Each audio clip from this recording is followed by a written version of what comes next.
Jai Sri Krishna, first time in English in simple story form Purans, Sri Harvansh Puran. Trishanku's Tale, Episode 10. Vaishampayanji recounts the story of Satyavrat, who was from the lineage of Dhundhumar. Satyavrat, despite his intelligence, fell prey to his own flaws.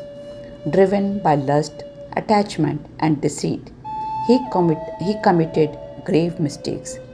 He abducted another man's wife and also kidnapped a local resident's daughter due to his uncontrollable desires. These actions infuriated King Trayarun, who was Satyavrat's father. In anger, the king disowned him, leaving Satyavrat lost and desperate. He repeatedly asked his father where he should go, but the king, in a fit of rage, condemned him, calling him Kulkalank, a stain on the family's name, and ordered him to live among the Chandals, an outcast community.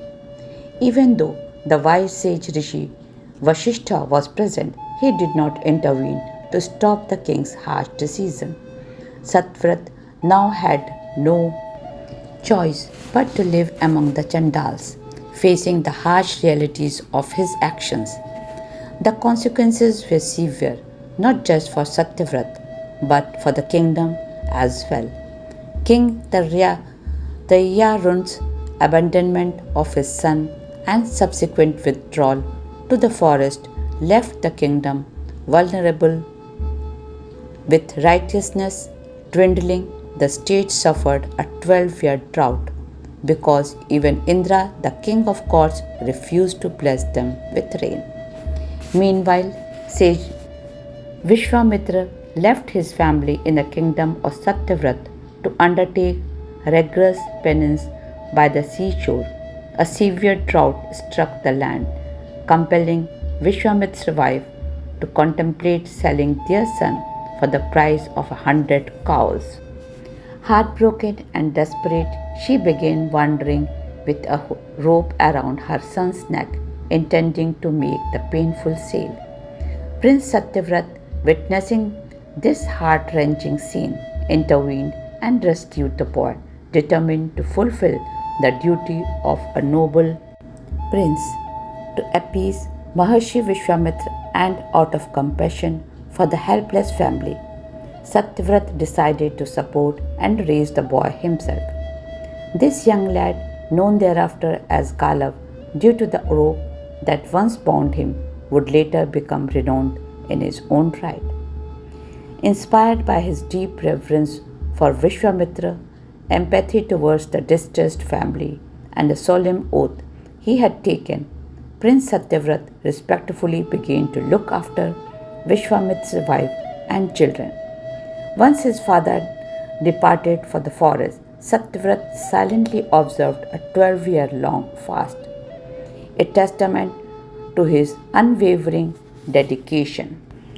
On the other hand, sage Vasishtha took charge of protecting the kingdom of Ayodhya and the queen's household during this period. Satyavrat, however, harbored resentment towards Vasishtha for not intervening in his father's decision of disowning him in rage. Thus, amidst tales of devotion, familial sacrifice, and steadfast resolve, the saga of Satyavrat and the sages unfolds with layers of emotion and duty intertwined. Vasishtha ji had a plan for Satyavrat. He wanted Satyavrat to undergo 12 years of penance, after which he would pass on the kingdom to his son.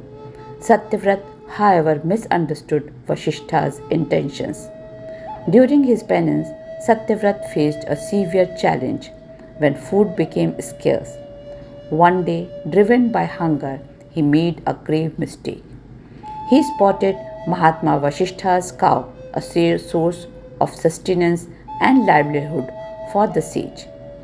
In desperation, Satyavrat took the cow's life and consumed its meat. He even shared it with Vishwamitra's sons. When Vasishtha discovered what had happened, he was furious.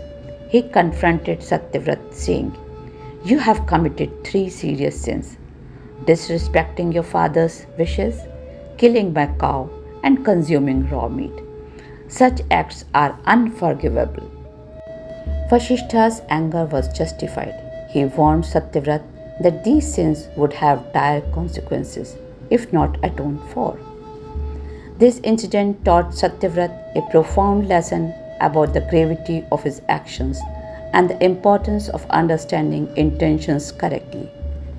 Vaishampayan recounted how Satyavrat, now known as Trishanku, due to his three grave sins, found favor with Vishwamitra upon his return.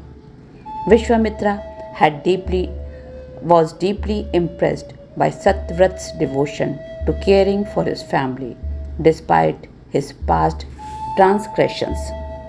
Pleased with Trishanku's dedication, Vishwamitra offered him a boon.